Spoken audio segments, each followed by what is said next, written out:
you look at the schedule they've played to this point, and you look at the fact that they're 8-2 and the number one seed in the NFC. That's really what it is all about. It hasn't been about scoring style points because they haven't, but they've found ways to win all those games, and that's really what he's saying. And last night was another example of it. I mean, the Detroit Lions come in here, they average of 31 points a game. They had just scored 44 last week, put up 500 and some odd yards against Washington, and they come in here last night and they couldn't make a play. I mean, that was really an impressive defensive performance. Remarkable. I mean, there's no getting around it. We can talk about the offense all day and the issues that are there, and I'm sure everybody will. But for the last 2 weeks, coming out of the bye, everybody said, well, let's see how this team does the next 2 weeks when they have to play Green Bay, and then they have to play the Lions here. And here they are. They won both of those games, and they won them by improbable scores, but they won them. And I think that's the point that Nick was making. So, Ray, let's talk about the D a lot more here. So they're not going to finish number one statistically in the NFL because they can't with the hole that they're in, from the first 7 weeks or whatever. Right. But for the rest of the way, do you think they look like they're back to the level of defense they were last year? Do they look like a team that could be a number one ranked defense from here on out? Yeah, I do. I mean, I'm not promising that, sure, and I'm not guaranteeing that. But you think they're certainly amongst the very best? Oh yes. Yeah. I mean, the way they're playing now, yes, they are, because they're getting contributions from everybody, and that's really important. And I think you can't overstate the importance of acquiring Jalen Phillips. I mean, he has come in and in just 2 weeks been a true difference maker. I mean, and also you have to add in there the return of Nakobe Dean, who has been a huge help in playing the run, but also playing the pass. I mean, you saw he has really helped the run defense, which has been much better since he's gotten back. We all know that. But I think what you saw last night was how good he is playing the total game. I mean, some of the coverage responsibilities he had and some of the ways he made those plays. I mean, his return has really helped this defense tremendously. He's been such a difference maker, Nakobe Dean. But I was worried, Ray, about Jahad Campbell, being demoted essentially. I also, I'm wondering what you think about Jalen Phillips. We know he's been playing awesome, but Nolan Smith, similarly, another young player who was here having some success, and now we've got a guy coming back in Nakobe Dean from injury, and we've got Jalen Phillips coming in with the trade, sort of supplanting guys who had been successful and doing all the things right. Is that something that you worry about at all, or does it, from your experience, does that just sort itself out? Yeah, I think so, John. I think that's sort of like one of those coaches will always say it's a nice problem to have, and it really is. I mean, I'd rather have more good players than not, and the contribution these guys have made. I mean, just Dean's presence on the field helps you. Brandon Graham comes in and makes a few plays. I'll tell you, one guy who has really picked up his game is Jalix Hunt. I mean, it's the last 3 games have probably been his best games, and last night he's really noticeable. Good. I mean, he previously was unnoticeable. Well, now he's making plays. Yeah, Ray, I'll go him. I'll go Makuba, who was costing them, touchdowns at points this year. He hasn't done that for a few weeks. I would say that Adoree Jackson has improved. Yes. I mean, to me, it feels like a bunch of their weakest defenders have improved, which is great. I know, and we rightly talk about the defensive line, and we rightly talk about Davis, who's been very good, and Carter, who is a force pretty much every week. But Moro Ojomo has been a really good player. I mean, what a find! I mean, for a 7th round draft pick to come in and play the way he's played in the middle of that defensive line, they got a lot. Collinsworth made the point last night, and he's right about this. Is they are deep and they are strong at all 3 levels of defense. The personnel they have on the defensive line, and they've got a really good secondary. And you point out Jackson, who was a real problem early in the year, has played very well the last couple of games. And now, I mean, I can't remember the last time we talked about linebacker as a strength on this team. but they I mean, if you're talking about Dean and Bond and Campbell and right now their linebacker core is really good, and they're really making plays, and they need them. The fact is they need them because, the offense has been.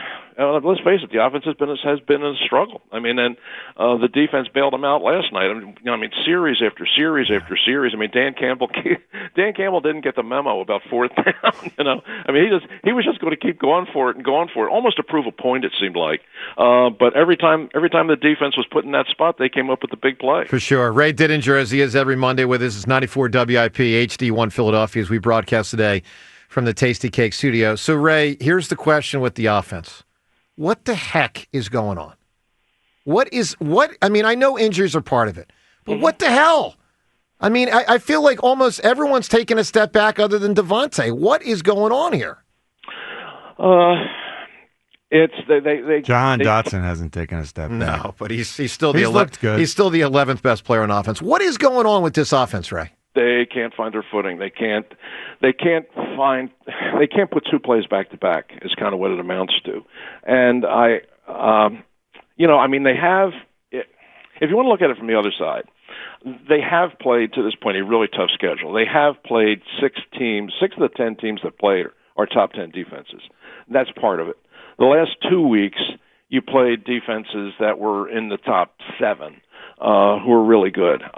So that explains some of it. And one of the things that you're looking at now, I mean, listen, at 8-2, they're sitting in a really nice spot. So let's start with that. But from this point going forward, the schedule gets much easier, especially for the offense. And what you hope is going to happen is, I was looking for this. I mean, you got, of the games you got remaining, you got the Cowboys 31st ranked defense, the Bears 27th ranked defense, Washington, you play them twice, they're the 30th ranked defense, even Buffalo 30th ranked against the run. I mean, you've got, from this point forward, you're playing against defenses that are just not very good. And if you're looking at it from the Eagles standpoint, maybe this is a stretch against a lot of teams that you should be able to move the ball against, that you'll finally begin to get something going here, and your offense will find its way, and you'll start to run the ball with some consistency. Yeah. And if you start running the ball, if you start running the ball with some consistency, and you start having some success in the early downs, and you're not 3rd and 9, 3rd and 11, 3rd and 12 every time you come up on third down, then I think a lot of the other pieces of the offense will kind of fall into place. But you look at, I was counting it up last night. Everybody's quoting the stat, 4 for 15 on third down. Well, that's pretty ugly. I have no question about that. But like 11 of them were 3rd and 9 or longer. So nobody in the league's going to be converting a high percentage of those. Right. But from this point forward, with given the teams that you're playing, there's every opportunity here for you to start to get the offense moving, and getting the offense moving is going to be very important going to the postseason. Ray, how much of this, in your opinion, offensively, is on Jalen Hurts? Obviously, he's under more pressure than at any point, I guess, since his rookie year. But how much of this is his fault that they're not better offensively? Everybody starts at the quarterback, and he didn't play great last night. But I still think it's a problem on the offensive line. I really do. That's everything else is kind of there. It's just that the offensive line isn't getting the push, and it isn't playing as consistently, anywhere near as consistently as it did a year ago. But I thought it was interesting last night that Hurts got off to a really, really wobbly start. I think he was something like 4 for his first 10 or something. Mm-hmm. But then after he ran that one play that was a third down play where he kind of ran it looked like a modified quarterback draw, and he picked up the first down, he completed his next 6 passes. The best stretch he had of passing came off of his one designed run. Yeah. And they get out of those 2 possessions, they get a field goal and their one touchdown. They got into a rhythm. But it all started with him tucking the ball away, and not a scramble, and not one of those sort of off-script kind of things. But this was clearly a scripted, almost quarterback draw. Yeah. That he got you 13 yards, got your first down. The one where he spun and he bing, didn't. Bing, bing, he goes 6 for 6. Yeah, it really does get him into a groove. That's what people talk about all the time. Play callers and quarterbacks getting into a rhythm, getting into a groove. Doug used to talk about it constantly with Nick Foles and with Carson, and you could feel it. And we have not been there yet. So Ray, let's talk about the 2 players I thought were their 2 best on offense last year at skill positions. AJ and Saquon. And I'm going to, let's say you're on the stand right now, but you're my witness, Ray, and you're expert witness, sir, for your testimony. AJ Brown, Saquon Barkley, as athletically brilliant as they were last year, or diminished because football is beating up their body a bit? Well, the wear and tear factor is undeniable. I mean, everybody has that. But I mean, they're the same guy. I mean, Barkley, when you see it, I mean, there were a couple moments last night where you really saw it. I mean, he's still got it. I mean, there's no question about that. Thank you, Ray. I know everybody's looking at that, and it was something we talked about coming into the year that, oh man, after last year with that workload and the 2,000 yards, nobody puts years like that back to back. Well, yeah, okay, I'm with you on that. I didn't expect him to get 2,000 yards this year, but the idea that everybody's looking for the fact that, oh no, he's lost a step. I don't see it. I mean, the problem for him is the upfront problem. It's just the offensive line has not been anywhere near as good as it was last year, and in some stretches has frankly played very poorly. So I mean, that's something you have to get worked out. A lot of it is an injury issue. I mean, you saw Juergens came back last night. I give him a lot of credit. I mean, he came back and he tried to play. But I mean, he wasn't healthy. Well. He wasn't healthy right from the jump. I mean, you could see that. Yeah. I mean, when they had their first 3rd and 1, I think on the first series, and they come out of the huddle and they're not in the tush push.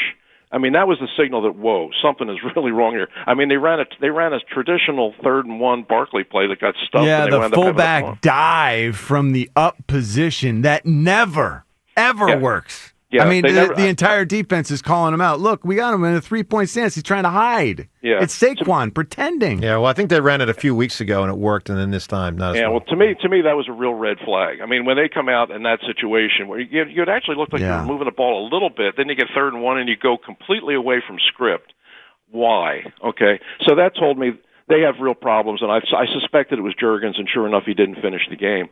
But listen, I mean, talking about the quarterback in a rhythm, yeah, I mean, the obvious example on the other side of the ball is Jared Goff, who comes into this game completing 75% of his passes and winds up having the worst night of his career. I mean, in terms of 38% completion is the worst of his career he had last night. And the defense, and it wasn't because all of a sudden he forgot how to throw the ball. I mean, it was the fact that the defense, he is one of those classic rhythm passers. That's what he is. And if he's playing in the dome and his team is protecting him and everything's fine, he can light you up. And he's done it all year. But playing outdoors here, where the Lions aren't great, I mean, they're about a 500 team really playing outdoors. And against that defense, Jared Goff completely fell apart. Yeah, he did. Ray, I'm going to sneak this point in. Last night's why I don't want a dome. I'm serious. No, I'm serious, Ray. It's not even a joke because, the one thing that hasn't been discussed much in the discussion about how the Eagles could have a dome soon is if you actually follow the bouncing balls of the teams that win the Super Bowls, it's not the Lions, it's not the Falcons. Like, it's these teams that get this thing in the dome and they build a team a certain way. You got to win some grimy games in January, man. And I obviously, the Patriots won a ton. The Eagles have won a lot. I don't want a dome. I think a dome will hurt the Eagles' chances to win Super Bowls. I believe that. Yeah, I'm with you. I mean, I think it's a very good point. You look at the history of teams that win Super Bowls; they tend to be outdoors teams because they're capable of winning indoors or outdoors. Yep. I mean, that's just part of football. But the other part of it is, I just like football outdoors. Totally. I just think the game is meant to be played outdoors. And if I know Jeff Lurie desperately wants to host a Super Bowl. He definitely wants to bring a Super Bowl to Philadelphia, and that is a very noble idea. I think I would love to see a Super Bowl come to Philadelphia, but he also knows that to have that happen, he needs to have a dome stadium. Yeah. So that's why he's pushing hard for it. Yeah, I think it's a huge mistake. And the thing that he's also discounting, if the Eagles get eliminated January 15th, 2033, no one around here is going to have interest in the freaking Super Bowl being here. Our team just got eliminated. I think the whole thing's a miscalculation. I think every aspect of it is a miscalculation. Yeah, well, as an owner, it's a pride thing. I mean, you see the other owners get to host these games. You want to host one too. I get that part of it, but I never have been, nor will I ever be, a dome stadium guy. I hope it never happens, but I understand why Jeff's trying to go for it. Yeah.